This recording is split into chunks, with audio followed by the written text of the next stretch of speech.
Attention, cette émission est laissée à la discrétion de l'auditeur. Les propos et les opinions peuvent choquer. Oreilles sensibles s'abstenir. Richard Martineau. Un animateur pas comme les autres. Richard Martineau. Bon mercredi, ma gang de malades. Jeudi demain, grosse journée pour la CAQ. Le ministre Jean-François Roberge, l'Uber-ministre, parce qu'il y a beaucoup de responsabilités, va présenter son nouveau projet de loi pour l'intégration des immigrants. Alors, on se retire du multiculturalisme canadien. Il n'y a personne au Québec qui va brailler, c'est parfait. Le multiculturalisme canadien, c'est pas le vivre ensemble. Hein? C'est on vit face à face, on vit un à côté de l'autre, mais on vit pas ensemble. C'est chacun dans son coin. C'est le Canada comme étant un peu l'Expo 67 avec le pavillon de l'Ouganda, puis le pavillon de l'Afghanistan, puis le pavillon de l'Iran, puis tout ça. Là, c'est pas le vivre ensemble. Donc, et ce sera pas l'interculturalisme. Donc, ça va être la convergence culturelle. Qu'est-ce que ça mange en hiver? On va le savoir. Mais une chose est sûre. Tu sais, c'est comme la CAQ.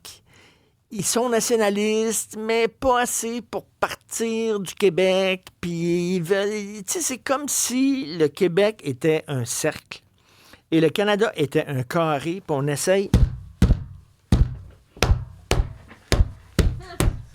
On essaie de faire rentrer le Québec dans le Canada, Christy, pour pas partir. Et ça me fait penser,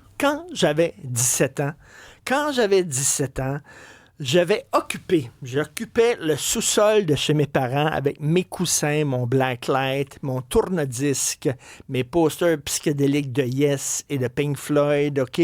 C'était chez moi et il y avait un escalier qui donnait directement dans le sous-sol. Alors, mes chums passaient par cet escalier-là, de la bière cachée, bien sûr, sur leur chandail, et mes chums de filles aussi. Et là, je me disais, je suis chez moi. Mais j'étais pas chez moi. Parce qu'à 10 heures, il fallait arrêter de faire la musique. Quand ma mère descendait, il fallait enlever notre main en dessous du chandail de notre blonde, arrêter de la frencher, cacher Playboy en dessous des coussins. C'est elle qui avait le doigt sur le thermostat. C'est pas moi qui avais le doigt. Tu sais, j'étais pas chez nous. Je me faisais à croire que j'étais... Là, c'est ça, le Québec. On va essayer de se bagosser comme une pseudo-indépendance, d'essayer d'être indépendant, mais dans un Canada uni, puis tout ça. C'est un peu n'importe quoi, mais en même temps, si les Québécois ne sont pas prêts à partir, et les sondages le démontrent, là, hein, s'il y avait un référendum ce soir, le oui le perdrait. Ben, jusqu'à preuve du contraire, on est Canadien. On a tous un passeport canadien. Fait que si la CAQ peut effectivement faire un pas en avant, même si c'est un petit pas, je ne cracherai pas dans la soupe. C'est parfait, vaut mieux essayer d'améliorer notre sort au sein du Canada. Là, mes amis souverainistes, un peu comme Mathieu Bock-Côté, qui est un peu rédur, tout ce qui n'est pas la souveraineté, c'est de la merde, puis tout ça. Moi, je dis... Oui, effectivement, j'aimerais mieux partir. Qu'est-ce que tu veux? Mais on veut pas partir. On a peur de sauter. On a peur que le parachute s'ouvre pas, puis tout ça. Donc, regarde, si on peut zigonner quelque chose qui est un petit peu mieux, tant mieux. Notez la date parce que je vais dire du bien de Québec solidaire. Donc, on est le 29 janvier 2025. Vous savez que les automobiles électriques chinoises sont moins chères. Ils sont pas chers, OK? Puis là, ils arrivent sur le marché, puis là, on nous dit il faut pas s'électrocuter, mais s'électrifier. Il faut électrifier les transports. Alors, les Chinois arrivent avec un auto électrique pas cher.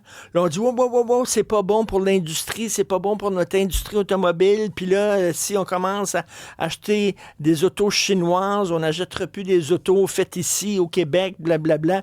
Là, on a surtaxé les autos chinoises pour être sûr que les Québécois n'achètent pas d'autos chinoises. Et les Canadiens aussi. Et là, ce député... Étienne Grandmont, député de Québec solidaire, dit regardez, c'est parce que entre protéger l'économie et protéger la planète en faisant en sorte que davantage de gens roulent électrique et puissent se passer de l'essence, c'est plus important ça. C'est plus important protéger la planète que notre industrie. Donc, on devrait se tourner vers les autos électriques chinoises et les accueillir à bras ouverts, même si on est en guerre économique contre eux. Puis moi, je me dis, regarde, si tu dis que c'est vrai que les scientifiques, ce qu'ils disent, le réchauffement de la planète, etc., et moi, j'ai tendance à croire les scientifiques, c'est un peu bizarre, je sais que ça a l'air étrange, mais bref, j'ai tendance à croire les scientifiques, puis on nous dit qu'on est à minuit moins une. C'est quoi l'urgence? C'est quoi la plus grande urgence? Là? Est-ce que c'est de protéger l'industrie automobile au Québec ou de protéger l'environnement et de s'assurer que davantage de gens roulent électrique, que ce soit chinois, coréen, Hong Kong, n'importe quoi. Alors, peut-être qu'ils ont raison, Québec solidaire, je trouve ça intéressant. Et en terminant, vous avez vu les syndicats qui pigent, le syndicat de la FTQ Construction, qui pige à 2 mains dans le plat de bonbons, par ouais donc, des verres d'alcool à 55$, puis rien de trop beau pour la classe ouvrière.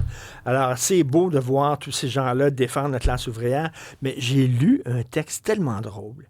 Mais moi, ça m'a fait rire.